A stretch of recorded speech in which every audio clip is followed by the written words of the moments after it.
Good afternoon and welcome to our Real Wealth Network weekly webinar. This has been a very exciting time trying to figure out this opportunity zone and how we could benefit from it. So instead of trying to understand the hundreds of pages, we are bringing on an expert who has studied this and understands it. Ryan Schellhous is a CPA and he's helped a lot of our investors with all kinds of tax structures, and he really understands what an investor is looking for. It's so important that you get the right CPA. Thanks, Kathy. Yeah, so welcome, Ryan. So glad you could join us. We really appreciate you. Thank you so much for having me, Kathy. Thank you. And thanks to all the listeners. I guess on the West Coast, it's lunchtime. On the East Coast, you're on your way to your kids' soccer practice, I guess. So great. Great to be here. Thank you. All right, disclaimer. So we are talking about obviously tax-related stuff. So you want to make sure that even though Ryan is a CPA, he's not your CPA. If he is your CPA, that's great, good for you. But still, speak with your personal accountant, your tax advisor, or attorney to discuss how this works best for your unique situation. Everybody is different. And this is rather complicated. It's very, very possible that your accountant doesn't know anything about it. So don't be surprised. But at least you can direct your advisors to these webinars. They will be posted on our website, and they can go there and learn, and so that they can better advise you. Of course, past performance is no guarantee of future results, and real estate purchases are subject to investment risk, just like any investment. It always has risk. Don't ever believe that there's any such thing that doesn't. And it includes the possible loss of amounts of money invested. Of course, while every effort is made to maintain accurate and current information, it's really, really hard to do it when the IRS hasn't given us the final rules. So we're doing our best here, trying to make sure people can get prepared, take advantage of something that is not finalized yet. But there are things you can do, and that's what Ryan is going to share with us today. Our next live event is November 10th in San Mateo from 12 to 3 and November 11th in LA from 2 to 5.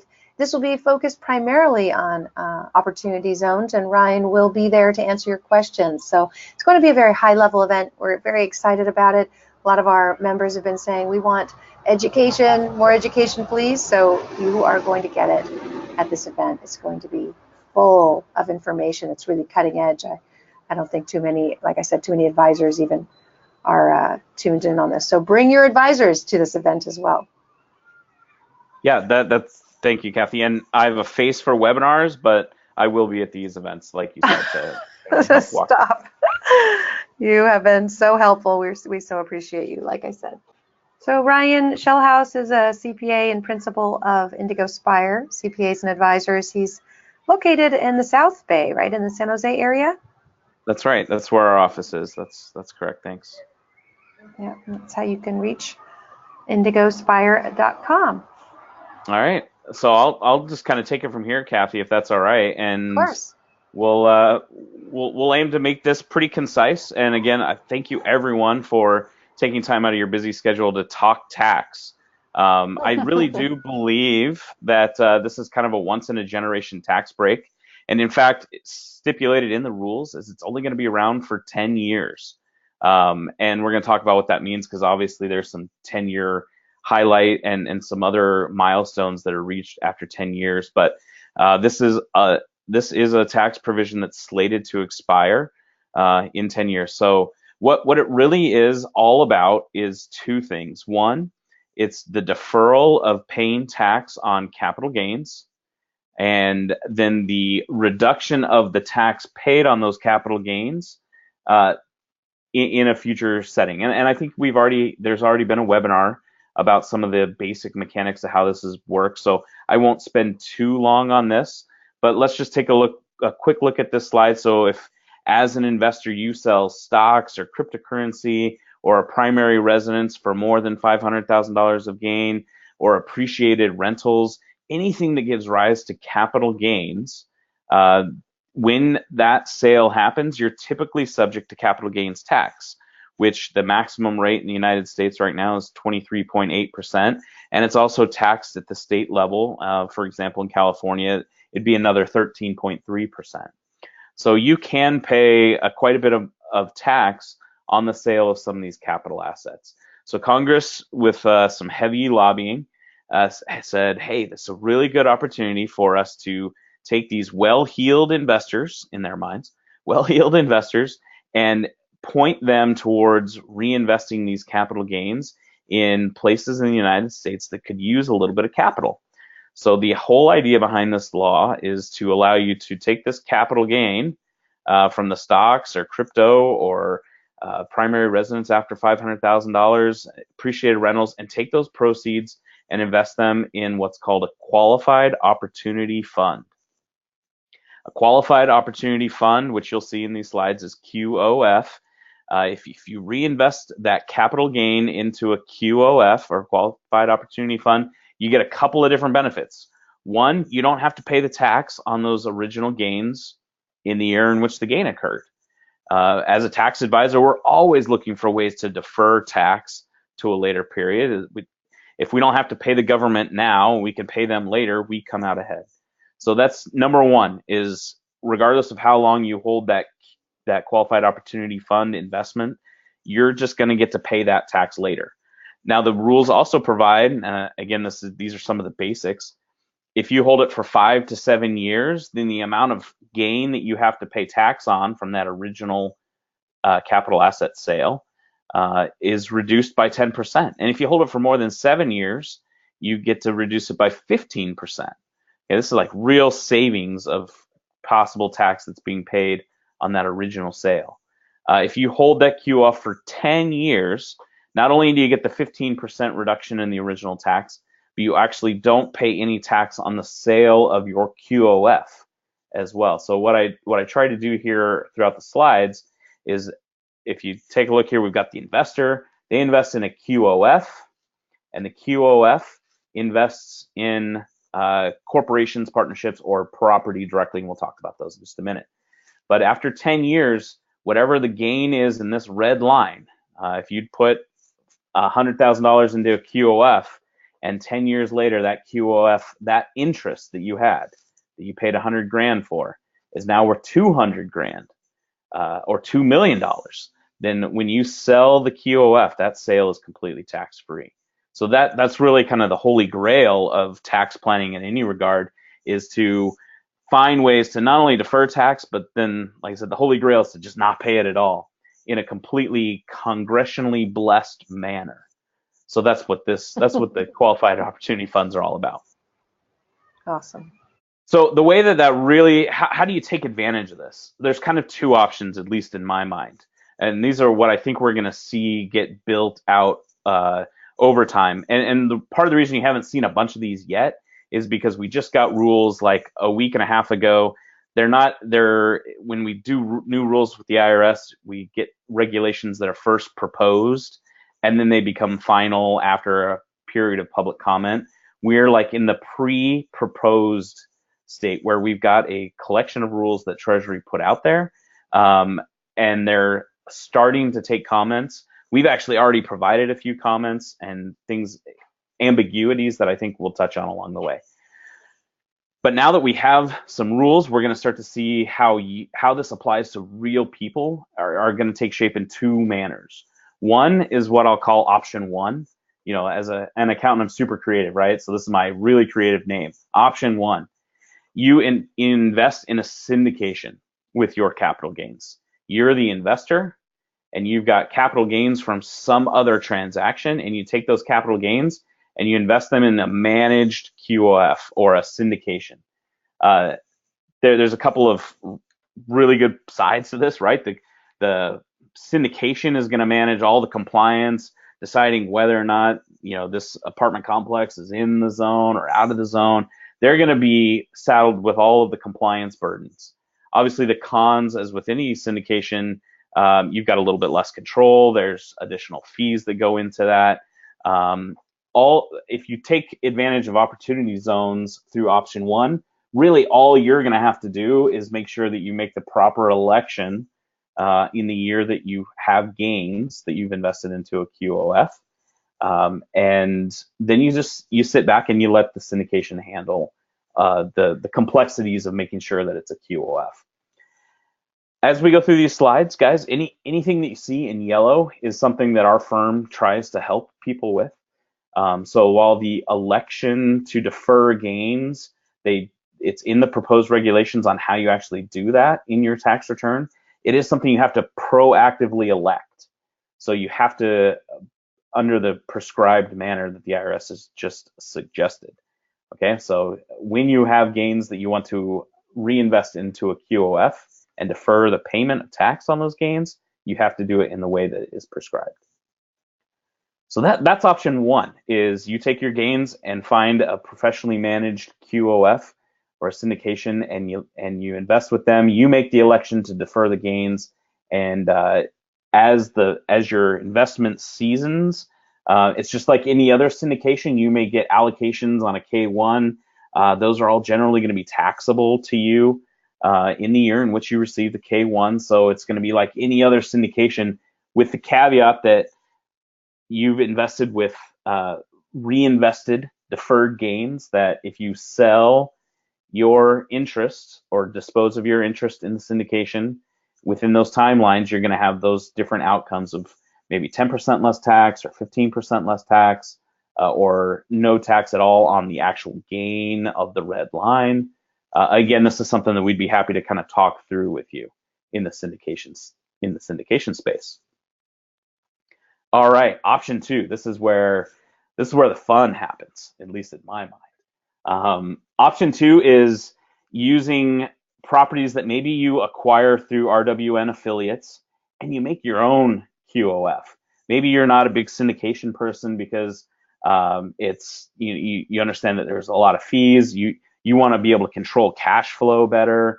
You want to be making the investment decisions. Then you can totally have your own QOF with which to take advantage of these rules. And it's not it's a little bit more work, and we'll talk about places where it is, but it's not all that much different than what a lot of people are already doing with their real estate portfolios, at least from the clients that we've seen.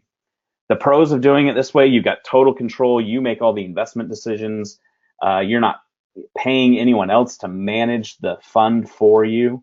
And the cons are, if you want QOF status, you're going to have to get some help, and you're going to have to be able to manage these rules that the IRS puts out. I will, just because I know a number of securities attorneys that would love for me to just make this comment, that if you're going to create your own personal QOF, it is just for you. You should never take or even talk about taking outside money from anybody else for your personal QOF without consulting a securities attorney. All right. So what I want to do for just the next couple of slides here is just talk about if you're going to DIY your own QOF. That's a lot of letters. I feel like I'm in the military. If you're going to do your own QOF, then these are some things you want to keep in mind, and these are what the rules are. The very first thing, and these are all brand new from the rules that were put up by the IRS in the last couple of weeks. The first thing they did was clarify what an eligible gain is. So again, if you take a look at my little picture over here, you have an eligible gain that you invest in an eligible QOF who invests in qualified opportunity zone property. These are the three things that you need in order to have this structure work for you. Okay, so the first thing I want to just discuss is what is an eligible gain, and this would apply whether you DIY your own QOF or you invest in a syndication. Right now, it's the way the proposed regulations read is that only capital gains can be deferred, nothing that's treated as ordinary income. So I think this is just something where they're a little bit of an oversight, because as we all know, that when you sell property, like a turnkey rental, for example, that's been depreciated, you recapture some of that depreciation in the form of ordinary income, or depreciation recapture for an individual is taxed at a different rate. So whether or not the depreciation recapture is also deferrable is something that at least my firm submitted a comment in response to these proposed regulations just to get clarity on, because the way it's worded right now it does not provide certainty that your depreciation recapture is something that you're going to be able to avoid having to pay in the year in which you have gains that you elect to invest in a QOF. Okay, and you must, whether it's a DIY or you're in a syndication, if you're going to take advantage of deferring the capital gains, you have to do that on your tax return in the year in which you actually have the gain. Okay. After you have your eligible gain, you have to invest it in an eligible QOF, and these are going to be a few things that might be a little bit different. So a QOF it's nothing special other than it's an entity that files its own tax return. Okay, so that can be a corporation or an LLC that files as a partnership. And then you make an election on that tax return for it to be treated as a QOF. It's not a special set of forms. It's one election that you make and maintain throughout the period of time if these regulations hold true. I will just point out that a lot of real estate investors love to do things with their single member LLCs. Okay, so some of your asset protection programs just have one owner of the LLC, so everything flows through and there's no additional tax returns. Those types of LLCs, those single member LLCs that don't file their own federal tax return, would never be able to be a QOF. So if you want to do, oh yeah, sorry, go ahead. And Kathy. that's like a husband-wife is a single member, even though it's two people, right? Is that right? In California and other community property states, they are, or you can make an election to treat them as a single member. Also, Kathy, if you have two people, husband and wife, you can actually elect to be a partnership. Okay, so you can create this entity that files its own tax return that can become a QOF. Oh, good. Okay. And then a QOF has to self-certify, and by self-certify, I mean get help from somebody who understands the rules to help make sure you're certifying the right thing in the month and the year that you become a QOF. And the way you become a QOF is merely to invest 90% or more of your assets in property, for purposes of this audience, property that's located in a qualified opportunity zone. And I think you've probably seen some of the maps. You can go online and look at maps all across the country, including some of the possessions in Puerto Rico, where you can see geographically where the opportunity zone is. You have to make this 90% test at the end of 6 months of its tax year and at the very end of the tax year. So we did get a little bit more guidance here on what these assets might involve, because you could easily see a situation in which you've got cash, right? Or even as you put together your own personal QOF, maybe you have an idea to buy a piece of property. So you put cash in the QOF and the property hasn't closed yet, and one of these testing dates comes up. So the new rules provide guidance on how we would actually treat that cash that's been earmarked for projects, but just hasn't been spent yet. And you'd hate to have just a big cash balance because you haven't found all your deals yet, to be the reason that you're not a QOF, and then you end up paying penalties or triggering gain. So the IRS has provided some certainty with regards to how you can do cash management inside your QOF, and that's something that we could talk more about if that's something that's interesting to people. And you have to invest in qualified opportunity zone property. Obviously, that means qualified opportunity zone companies, although that's probably, unless you're an angel investor on the side, that's probably not something you're necessarily out there looking around to do. For most of the people that are listening to this webinar, it's probably real property located in qualified opportunity zones. So to be qualified opportunity zone property for your personal QOF, it has to be property that the QOF has after December 31st, 2017. It either has to be the original use, has to begin with the QOF, meaning the QOF bought a brand new building or a brand new house, or the QOF has to substantially improve the property. Okay, and this is what the whole law is getting at. They're trying to attract capital and improve these places. We did receive a little bit more guidance, very taxpayer favorable guidance on what it means to substantially improve the property. Okay, the original rule said that you had to spend at least as much improving the property as you had spent buying the property. And for a lot of people, that's very difficult. But the rules provide that you actually get to take out the land cost from that acquisition in determining how much you have to spend improving it. So, for example, if you identify a specific property that costs $100,000 in a qualified opportunity zone and want to add it to your QOF, that $100,000, if 70% of that $100,000 purchase is attributable to the land, because the building's a piece of junk, then your non-land cost is 30. Okay, 100,000 minus the value of the land is 70. So you have to spend another 30 in addition to that 100 in order for that piece of property in the qualified opportunity zone to be qualified opportunity zone property. Okay, so this is very taxpayer favorable because we get to take out the land. But for people who are doing this themselves, it's important that you get, somebody who can stand behind, hey, I took this $100,000 purchase, and this is how much the land is worth, and this is how much the building's worth. This is not a time to, kind of use your thumb in the wind general rules. These are going to be specific calculations that are going to be reported each year. So it's, I think, important that people take the time to do some diligence, hire someone to say, this is land, this is non-land, so that you know how much you actually have to invest in that property to qualify as substantially improving it.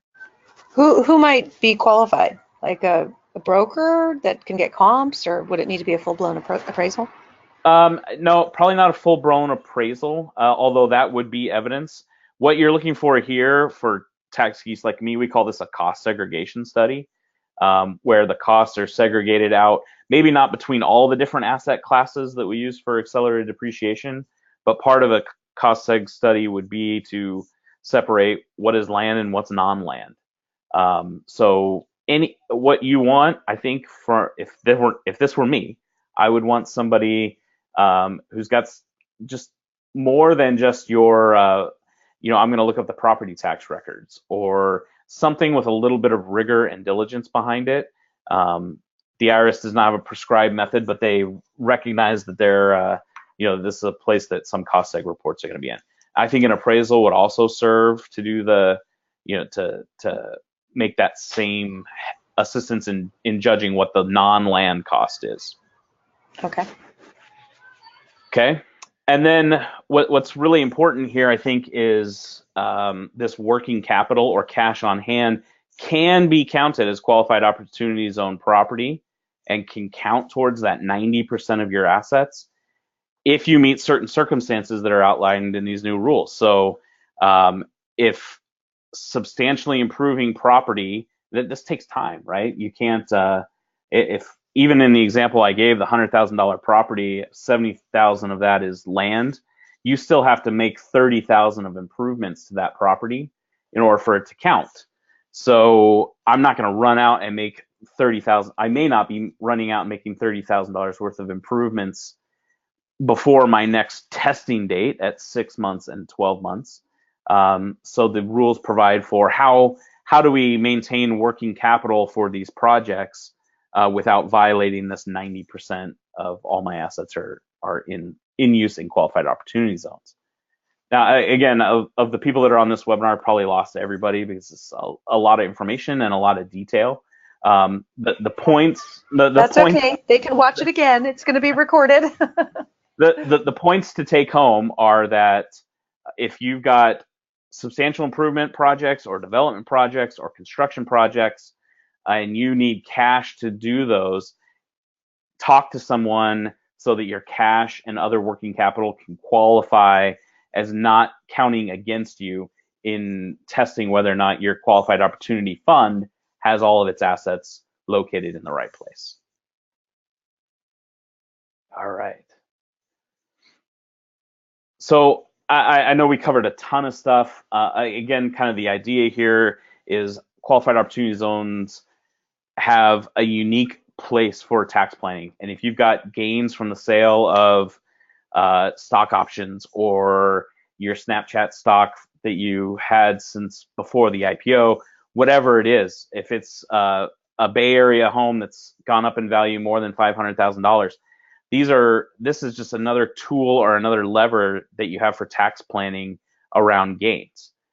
It's akin to a 1031, except that my gain can come from the sale of any capital asset. It doesn't just have to be real estate for real estate. It could be stock for real estate. There are lots of ways to do this. You can have someone else manage it through some type of syndication or fund, and let them worry about the 90% test. Or you can take control of this yourself and get a little bit of help and manage these projects yourself. So we're going to be working with clients. If we can work with affiliates as well to just help them identify specific projects that would be good candidates for this, that need some improvement, working on what's land, what's not land, making sure that your working capital doesn't count against you. These are all making the proper elections. These are all things that need to get done for people to invest in their own qualified opportunity fund. And it sounds like a lot, but it's not overbearing. You're probably doing just as much record keeping and tax planning that you don't even realize on a regular basis. These are complicated concepts, but they can be broken down into manageable tasks for people who are looking to do that.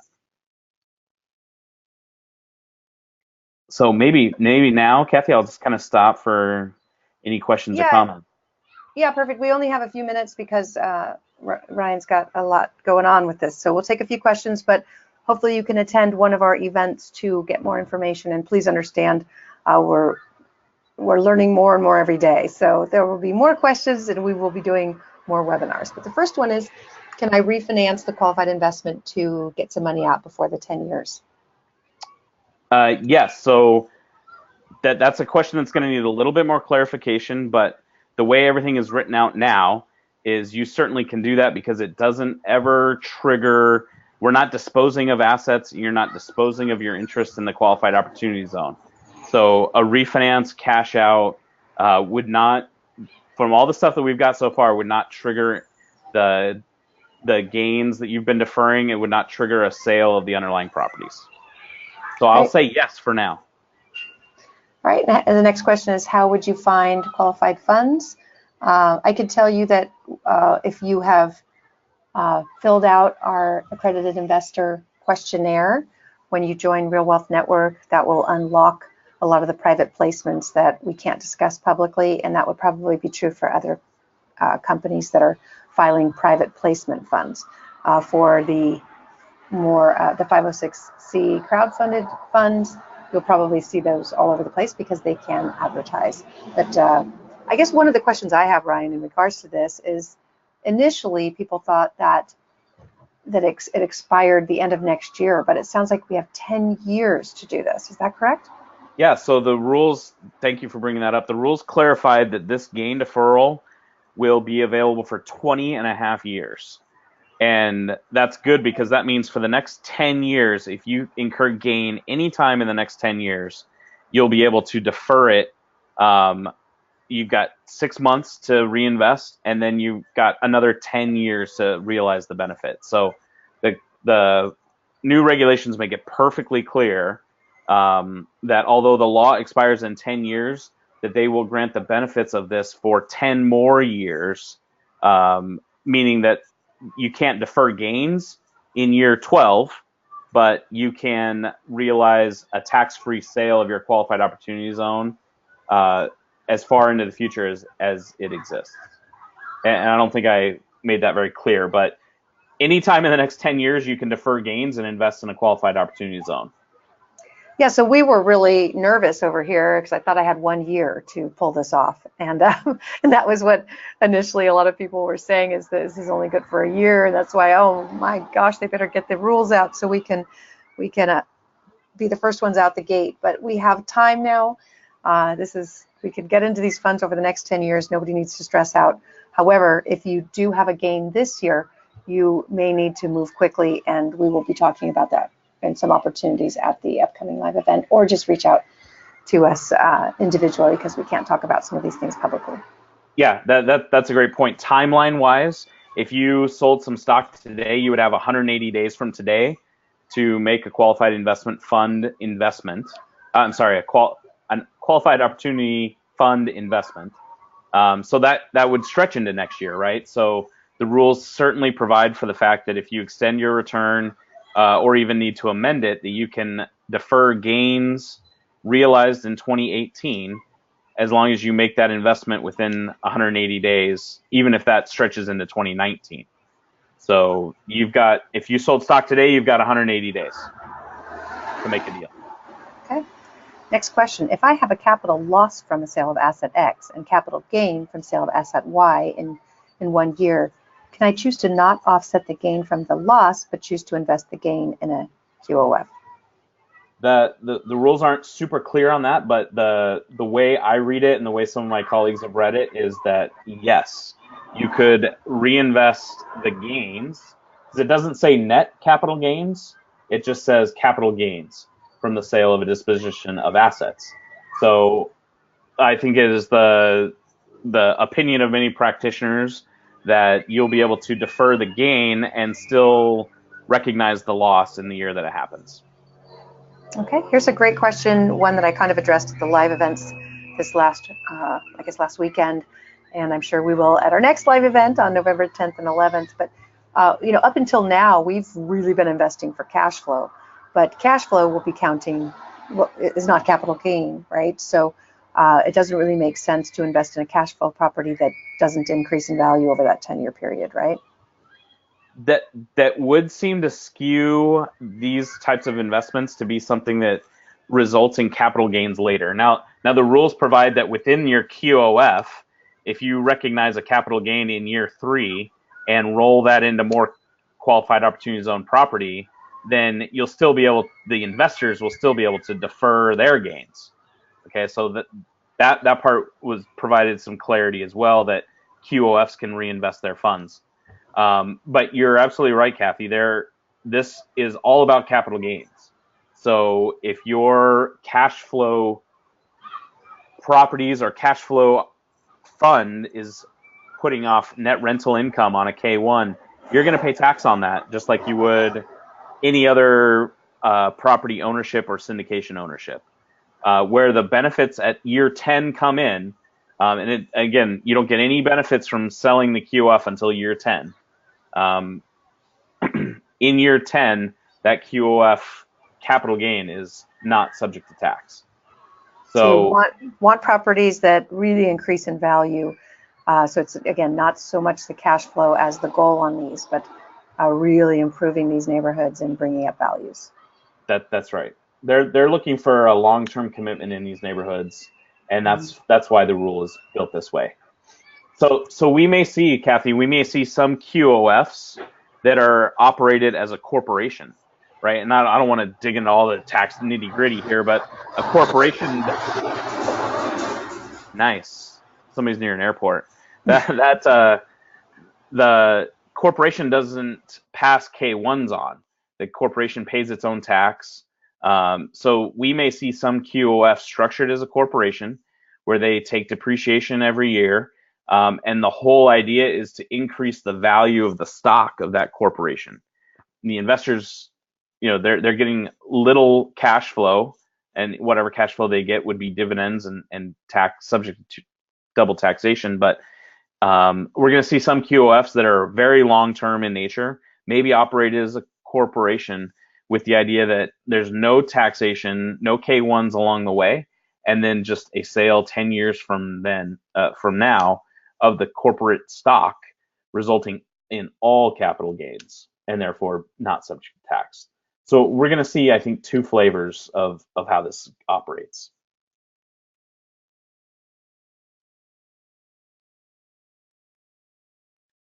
Sorry, I muted.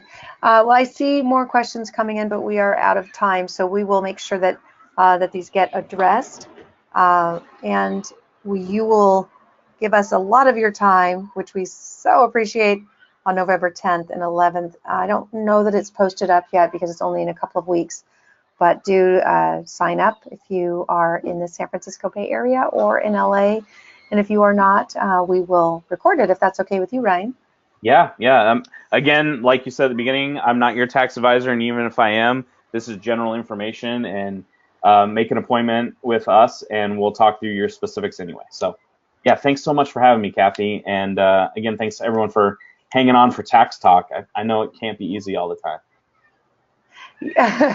Well, it's you make it interesting, and I feel bad. We have so many good questions, but you see how to reach Ryan, and how does that work if people have individual questions? Do you want them to wait till the next webinar or the next event, or do you want them to reach out directly? No, they can reach out directly.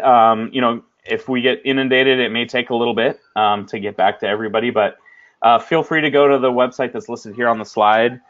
Sign up for our mailing list. We're gonna be putting together a lot of the answers to these questions in the forms of emails. So and just kind of foster a community in that regard, and just sharing best practices and what we're seeing out there in the marketplace. Awesome. All right. Well, thank you all so much for joining. Have a wonderful rest of your day. Hope to see you in a couple weeks. And, copy us on any questions you send to Ryan at info@realwealthnetwork.com, because we would love to see the answers too, honestly. All right. Sure.